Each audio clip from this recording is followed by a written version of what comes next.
fully ready as in if the elections were next week? Well, if elections were next, we will still be able to do it.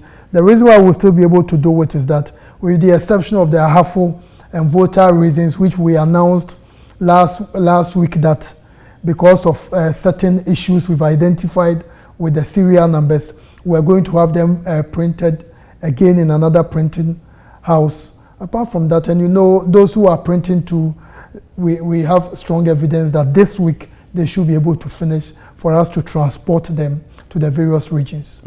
Talking about the transfers of I know the ballots have been dispatched. It started last week, in fact. You are transporting, from what I understand, the parliamentary ballots for now. Not only parliamentary, but presidential too. For a number of the regions that have seen their ballots being transferred, that you've heard of, a chunk of them went with the presidential.